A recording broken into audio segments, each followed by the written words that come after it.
A colheita de soja da maior safra brasileira de todos os tempos acelerou, chegando a 67% da área, apenas 2 pontos percentuais abaixo da média das últimas 5 temporadas.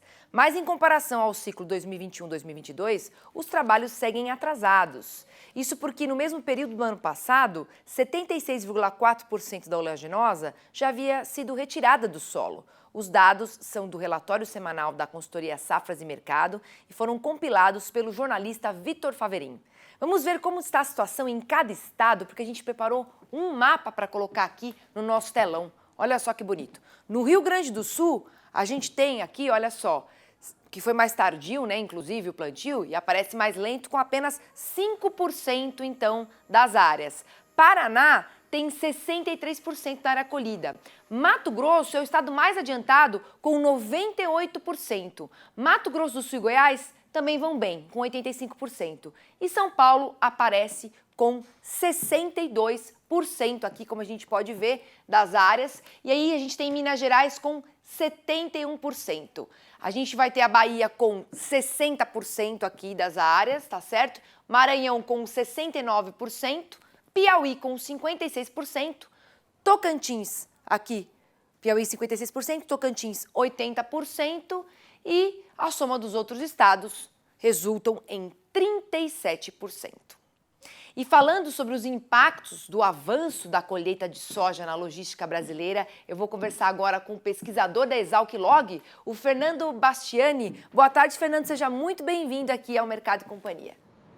Boa tarde, obrigado aí, obrigado a todo mundo que está assistindo também. Fernando, como que o avanço da colheita de soja influencia em todo o setor logístico do país? Olha, no momento então que a gente tem o início das atividades de colheita, é onde a gente observa aí uma maior pressão no sistema de transporte.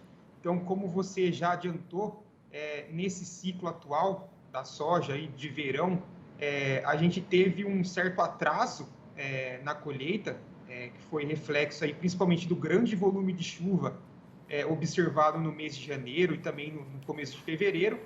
Então isso fez com que o início do ano ele fosse um pouco menos atípico aí se a gente observa o passado histórico aí das informações, tá? Então o mercado de fretes de certa forma ele não estava tão aquecido e isso passou a se intensificar, né? Os fretes começaram a aumentar a partir do mês de fevereiro, aí, especificamente na segunda quinzena, tá?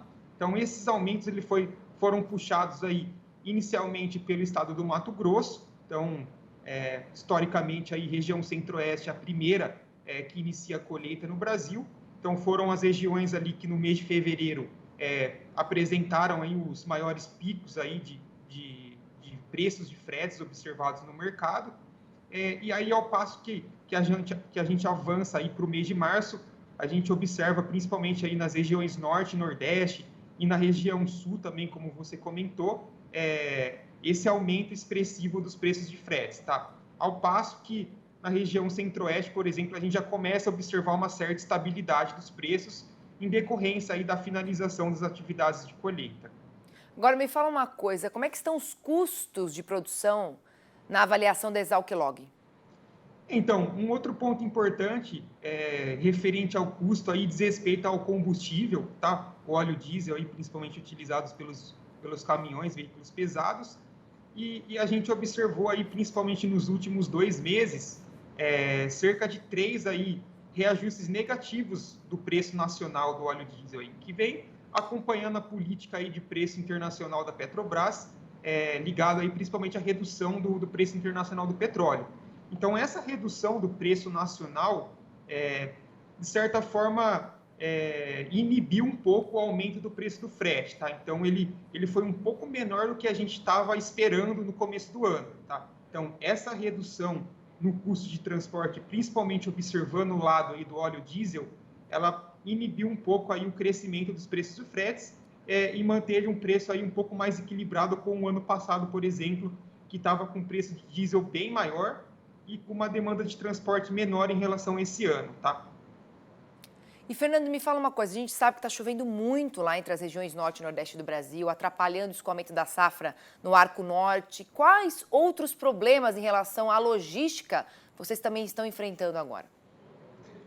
Como você comentou, principalmente nas regiões norte, aí, evidenciado ali pelo porto de Itaituba, por exemplo, que é um grande terminal hidroviário para o transporte de soja, é uma região que acaba sofrendo um pouco mais, tá? Então, são as estradas de acesso aí às principais fazendas, elas, na maioria dos casos, não são pavimentadas, e quando chove, isso gera um certo prejuízo aí para você carregar o caminhão e escoar até o porto de destino. Então, isso acaba causando alguns atrasos na viagem, gerando estadia para os veículos e acaba encarecendo um pouco aí do preço do frete também, tá? Então, a chuva, de certa forma, ela acaba atrapalhando aí as operações como um todo. A gente tem tido muitos relatos, né, de atoleiros, atrasos, né, para a entrega do escoamento dessa safra. Agora, você acha que um maior investimento do poder público em ferrovias, hidrovias, poderia dinamizar o mercado da soja?